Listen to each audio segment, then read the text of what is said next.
Well, hey, good morning. I know this thing looks kind of weird behind me, but it's all right. I'm not worried about it. So, it's been quite a while since I've been on here. Um, I've been trying to just chill out, which is proving rather difficult. Oh my god, there's so much going on. Mm, Today, October 19th, is the eve of my 59th birthday. And there's so many things that have happened in the last few weeks that made me think of what did I ever really do in my life? You know? It's like 59 years. And I swear to Jesus, the last 30 have passed in the blink of an eye. It's absolutely incredible. So, you see this shirt? It says Royal Indigenous Apparel. It's it's a logo I created and sold at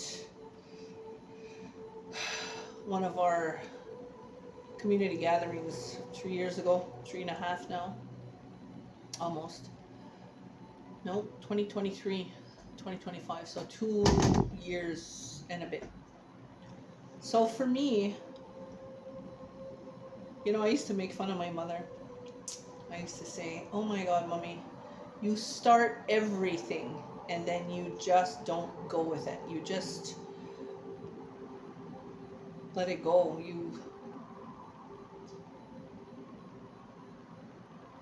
never succeed. And I used to have conversations with her and say, like, are you afraid of succeeding? Or because when she did something, she did it well, and she did well. So I kind of realized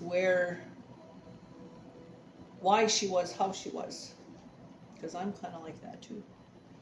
I realized that I've started so many businesses, so many ideas, so many things, and then I just stopped.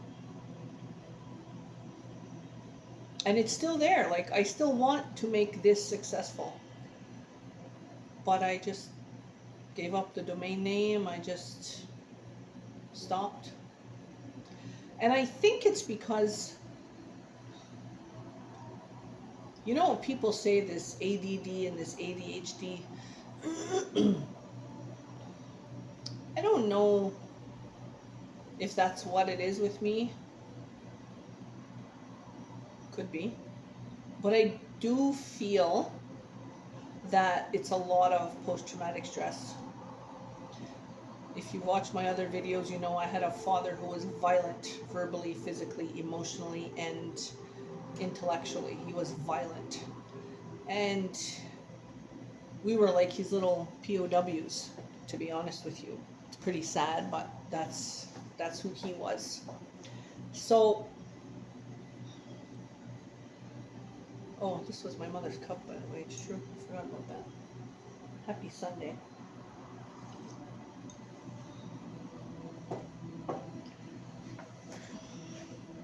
So I think it might be post-traumatic stress.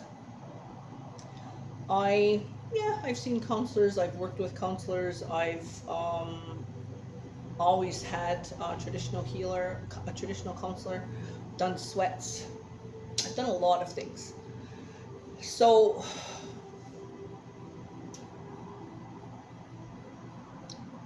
I have always had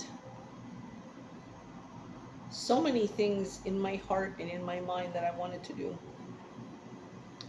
But I start them and then I stop. And I'm going to be 59 in like tomorrow morning, 6:21 a.m., I believe. And I'm just sitting here in my workspace and I'm thinking, what the hell? Like, why does it seem like everything I start, I stop? And why am I doing that? Like, am I just like my mom? Is it like a thing? Like a thing? Or is it just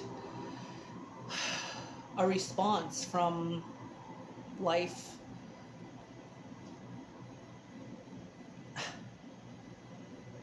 I see myself and I hear myself and I pay attention and I'm so aware of myself, it's like, it's really annoying at times. But I feel that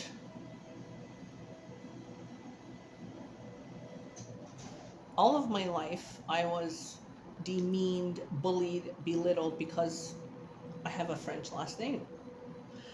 And I was brought up in an Indigenous community. My mother is Indigenous, my father was not. And of course, we have his name. But at the time when my mother married him, that wasn't a thing. There was a few whispers, but not as bad as when I was going through school. So I'm not sure, like, if my sisters went through this or if it was just a me thing. I don't know what it was, but I think somewhere in all of this and all of these things that I wanted to do,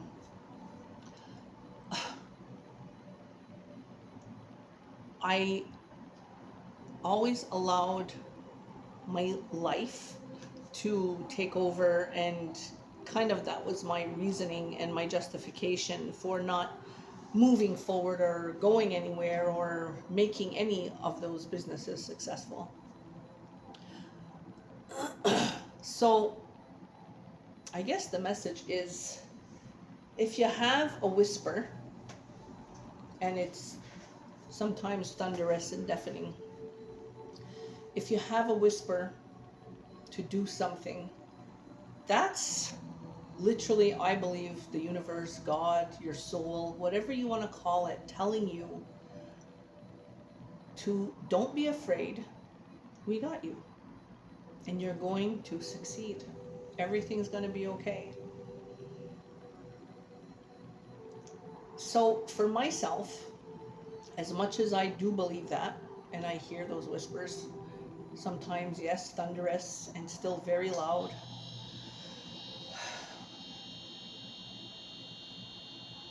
what at this age or this stage of the game could I really do to have a very successful life? And what will that look like? So I've started to mentally script. I should probably do it physically as well, pen and paper, how I want my day to go, what I want to happen in my day, and how will I respond, and who will I be in all of that. So it's not a new thing, it's not a weird thing.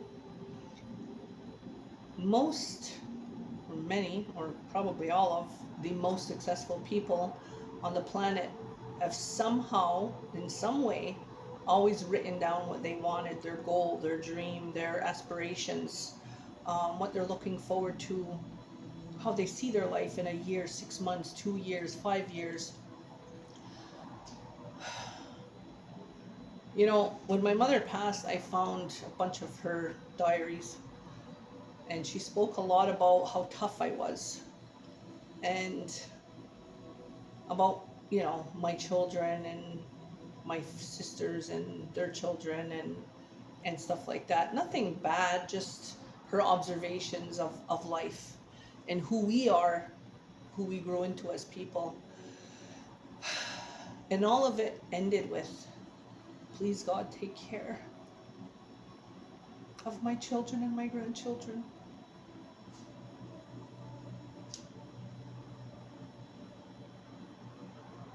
It's such a hard phase for me to lose my mother, because I'm named after her. I'm her junior. And I think that created a strong, special bond that none of my other sisters had. And I think there was a lot of envy, most likely jealousy, I don't know, but I'm not them, so I can't speak for them. It's just actions speak a lot louder than words, you know, and these kind of things. So I think on who do I want my kids to remember I was a maniac when I was a young mother.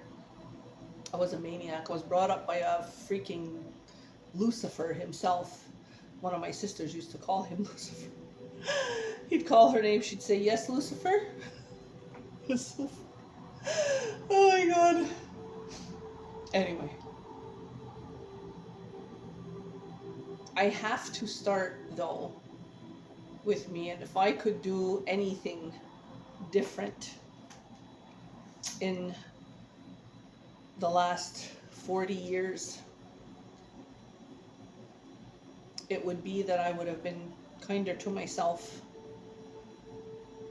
I would have known that people demean you and belittle you and bully you because that's how they've been treated, and that what we say around children, they absorb and say back to whoever we may be speaking about in their presence.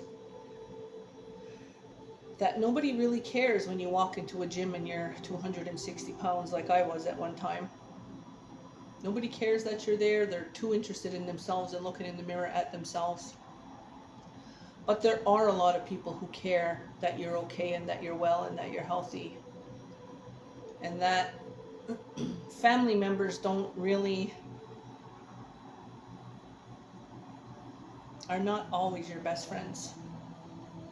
Sometimes they're your worst nightmare, and you do have the right to cross the street when you see trouble coming and when you have been,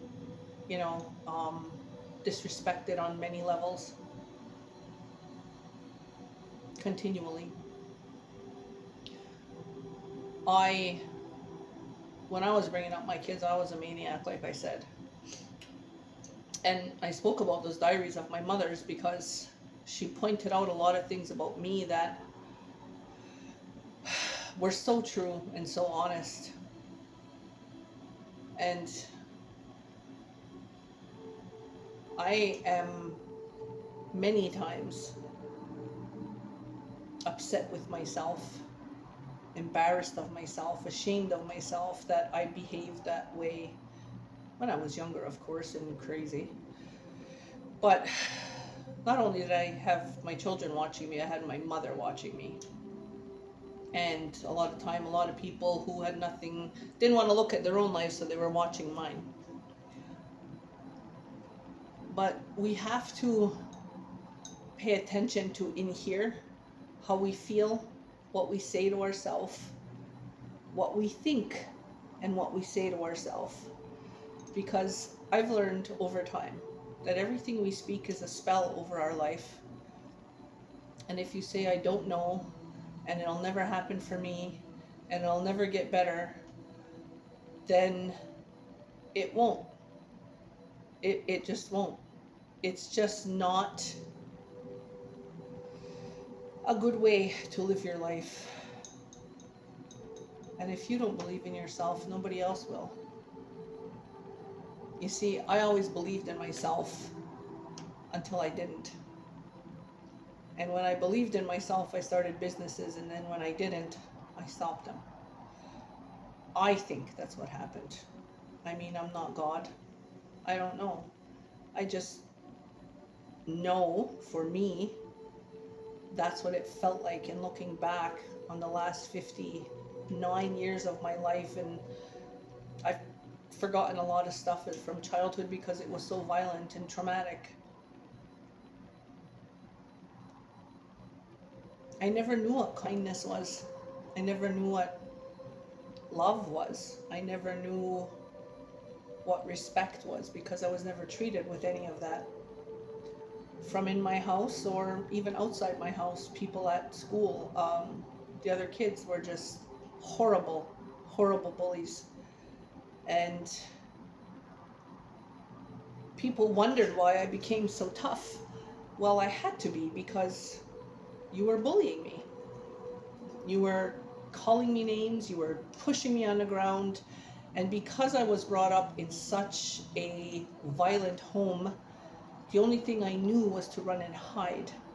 But you don't know that when you're 8 or 11 years old and you're literally covering your head from people trying to punch you. For what? Just because they could. But then now I know it's because somebody was doing that to them at home, or other things. I don't know. I was the toughest, meanest, foul-mouthed person you ever could have met in your life. And I didn't care, because when I did care, people beat me verbally, physically, emotionally. When I gave, I got hurt. And then I just put up a wall, because what else are you supposed to do? You have to at some point protect and preserve yourself. It's that simple, but you don't know what you're doing when you're doing it. I just thought I was tough because I didn't put up with anybody's crap, but I was tough because I had to be. I didn't have to be it to my kids, but I didn't know that at the time. They got a lot, and I'm not proud of it. But if you're young enough and your kids are still going through stuff with you, and you're still on that roller coaster, I beg you to get some support.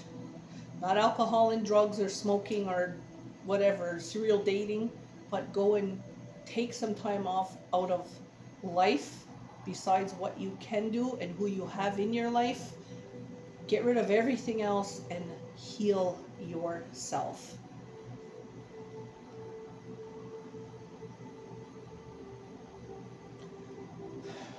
I wish I would have known that. And that's my gift to myself. I need to keep doing the same thing. It's hard and it sucks. But when you become very aware of yourself and very honest with yourself, you realize you didn't just deserve better treatment from those around you, you deserved it from yourself. And you have every right to stick up for yourself. You have every right to protect yourself. Don't let anybody abuse you. Get help.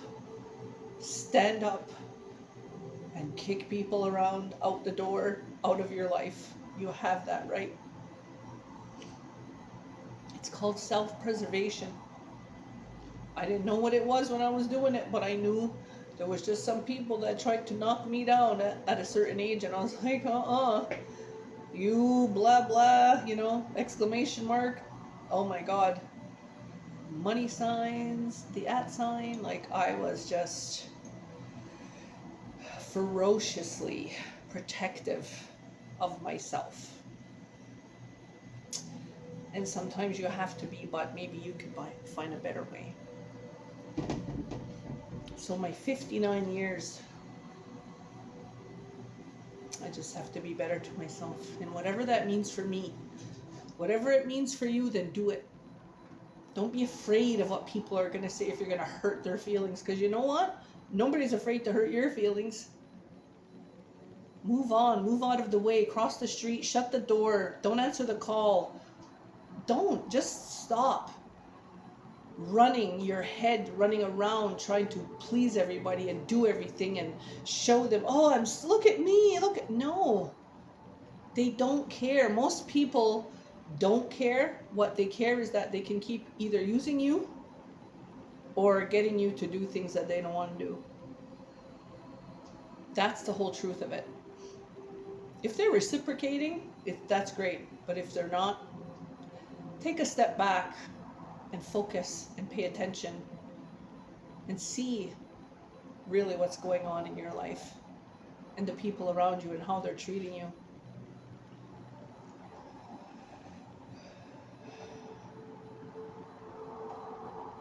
Just take care of yourself and ask, what would your 8-year-old, your 5-year-old, your 10-year-old need right now? Because that person's still in there. That little one, that little one is still in there. And they need you. They need you to acknowledge them and to tell them they're safe and to take care of them. It's so important to do that.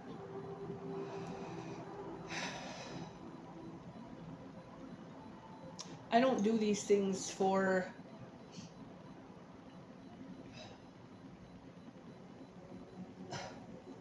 to be infamous or to be famous, or and I don't care if you belittle me and ridicule me and pass the video. I don't pass it. Please do. I don't care. I'm not doing this to hide. I'm uncomfortable doing these things. I don't like doing them. But I feel that there's might be some people out there who need to know that it's okay to put your foot down in your life and put your stake in the ground and say, no more. No, it's done. I'm done. You better just pay attention because I'm done.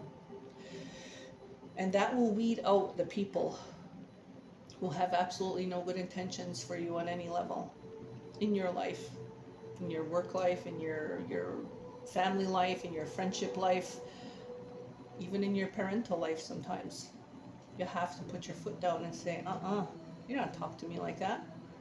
I've done everything I can do. And I think we need to remind people that the way their lives have turned out, it's because of the choices they've made, not anything you did. Most of the time, you probably tried to talk them out of it, right? So yeah, I am a Ganyankehaga woman, and I've lived in my indigenous community all of my life, except for a year here, 2 years there. But for most of the last 55 years, I have lived here. And as much as I left and wanted to leave and needed to leave, I always needed to come home. But your home is here. Your home is here. And if you can settle that ambivalence and stress and questioning and feelings of self-confidence and what kind of value do you have, we wouldn't be here if Creator didn't want us here. My Mohawk name is Kawanagarde, and it means her voice carries a message. And although I wanted my channel to be called Living the Dream, it can't be.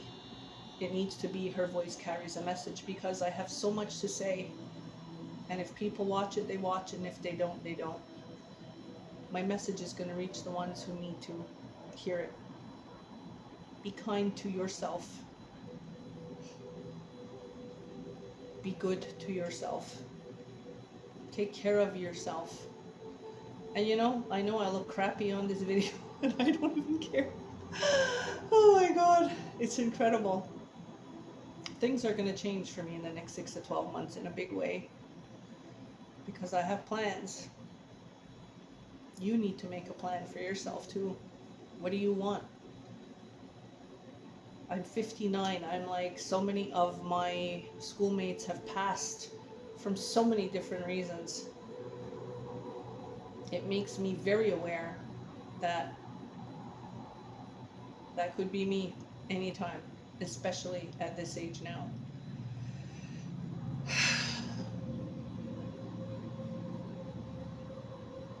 Be very, very kind to yourself. And if you don't know what that means, there's so many things on YouTube. What does it look like to be kind to myself? What are 3 traits of people who are kind to themselves? What are a few things I could do to be kind to myself? And you'll find so many videos on it. I'm going to make a small form that you can download and print out, or maybe just screenshot it, because it's important, of things you can do to be kind to yourself. All right, so this is my message from Her Voice Carries a Message, Kawanagarde. Thank you for listening. I really appreciate you, and remember, be kind to yourself. You deserve that. You are here because an infinite and amazing energy put you here. Don't waste your time, right? Mana.